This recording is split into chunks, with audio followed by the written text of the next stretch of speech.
الحمد للہ رب العالمین والصلاة والسلام علی سید الانبیاء والمرسلین۔ رمضان المبارک کے اندر ان چار لوگوں کی اللہ تعالیٰ بخشش نہیں فرماتے۔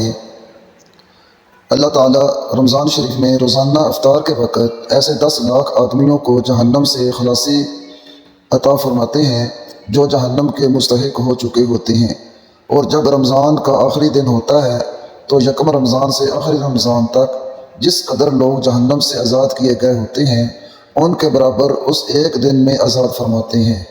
لیکن یہ جو چار لوگ ہیں ان کی اللہ تعالیٰ بخشش نہیں فرماتے، حتیٰ کہ لیلۃ القدر کی رات کو بھی ان چار لوگوں کی بخشش نہیں ہوتی۔ نمبر 1، ایک وہ شخص جو شراب کا عادی ہو۔ نمبر 2، وہ شخص جو والدین کی نافرمانی کرنے والا ہو۔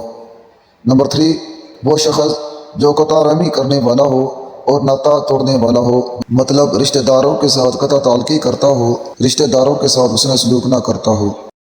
نمبر 4، وہ شخص جو دل میں کینہ رکھنے والا ہو اور آپس میں قطع تعلق کرنے والا ہو، مطلب دل کے اندر بغض، حسد، دوسروں کی نفرت رکھنے والا بھی انسان اللہ کو پسند نہیں ہے۔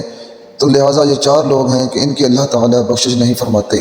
اللہ تعالیٰ سے دعا ہے اللہ تعالیٰ ہم سب کے صغیرہ کبیرہ گناہوں کو معاف فرمائے، آمین۔